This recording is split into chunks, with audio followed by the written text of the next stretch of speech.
Hey guys welcome back to the channel. अगर Mannat show में ऐश्वर्या को कोई परेशान कर सकता है तो वो है गगन यानी कि उसका पति।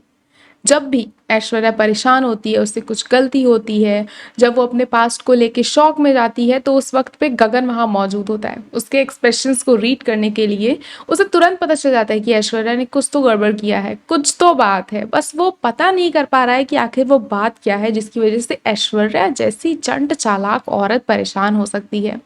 जब भी हम देखते हैं ऐश्वर्या किसी भी मुसीबत में होती है, वहाँ गगन खड़ा होता है ये जानने के लिए कि आखिर क्या हो रहा है, कैसे हो रहा है। तो हम आने वाले एपिसोड्स में ये देखेंगे कि मन्नत का साथ तो गगन ही देगा इनडायरेक्टली।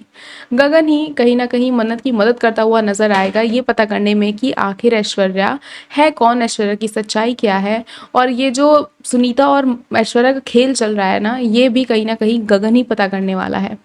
आपके अगर हम बात करें मन्नत और विक्रांत के रिलेशनशिप की, तो विक्रांत के तो मन में तब से बटरफ्लाइज उड़ रहे हैं जब से उसे एज अ बॉयफ्रेंड मन्नत का एड्रेस किया गया है। उसे काफ़ी ज़्यादा अच्छा लग रहा है। मन्नत के भी दिमाग में ये सारी बातें अब धीरे धीरे टहलना स्टार्ट हो गई हैं। वो भी इस चीज़ को लेकर सोच रही है। और जब मन्नत और विक्रांत लौटते हैं अम्बाला से और एक दूसरे को थैंक यू कह रहे होते हैं, तो उस वक्त पे विक्रांत मन्नत को एज अ बाबा जी का बंदा एड्रेस करता हुआ है, कहता है कि मतलब हमारी बॉन्डिंग काफ़ी स्पेशल है। तो मन्नत के दिमाग में वही बात बात चल रही होती है, वो जो फ्लाइट अटेंडेंट कहती है, जिसके बाद से विक्रांत समझ जाता है कि मन्नत उस बारे में बात कर रही है। और ये काफ़ी क्यूट सा बैंटर हमें देखने को मिलता है। और सभी अब ये स्पेक्यूलेशन लगा रहे हैं कि जल्द ही मन्नत और विक्रांत एक दूसरे को कन्फेस करेंगे। और सबसे पहले तो कन्फेशन विक्रांत की तरफ से आने वाला है, ये बात तय है। और मन्नत और विक्रांत जैसे एक दूसरे के लिए काफ़ी सपोर्टिव हो रहे हैं, एक दूसरे का काफ़ी ध्यान रख रहे हैं, केयर कर रहे हैं। वहीं पे हम ये भी देख रहे हैं कि विक्रांत की जो माँ है यानी कि नीतू, उसके दिमाग में उल्टी गंगा बह रही है। विक्रांत की माँ को एक आंख नहीं भा रही है मन्नत, वो बहुत नफरत कर रही है मन्नत से। और उसका ये कहना है कि वो सड़क छाप लड़की को अपने घर की बहू तो नहीं बनाने वाली, जिस चीज़ के लिए वो किसी भी हद तक जा सकती है। सबसे पहले तो नीतू को विक्रांत से ही डर लग रहा है कि विक्रांत को उसका पास्ट याद आ रहा है। अब वो इस हद तक जाएगी कि वो विक्रांत के मेमोरी लॉस के लिए उसे मेडिसिन खिलाने वाली है। इस मेडिसिन का नो डाउट विक्रांत के ऊपर जो है रिएक्ट करेगा, उसका उल्टा असर पड़ेगा और विक्रांत की हेल्थ पे भी बहुत बड़ा असर पड़ने वाला है।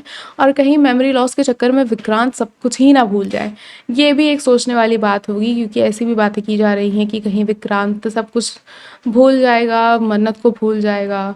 ये काफ़ी डरने वाली बात है। और मन्नत ही उस वक्त पे विक्रांत की मदद करेगी ऑब्वियसली उसकी याददाश्त वापस लाने में। और जो कुछ भी उसके पास्ट में हो रखा है वो सब वो मन्नत की हेल्प से ही वापस से अपनी मेमोरी कलेक्ट कर पाएगा, रीगेन कर पाएगा।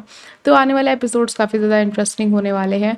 और अगर हम बात करें पुनीत की, तो पुनीत के प्लान्स तो भाई किसी को नहीं पता कि आखिर पुनीत अभी चल क्या रहा है। पुनीत साइडलाइन हो चुके हैं। पुनीत के फादर जिनकी बुरी नज़र पड़ी हुई है मन्नत के ऊपर, वो भी अभी कहीं नहीं दिखाई दे रहे हैं।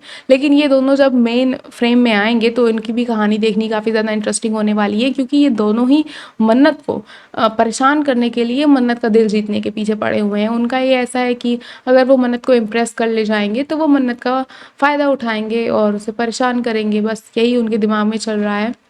इस वक्त पे मल्लिका भी नहीं दिखाई दे रही है।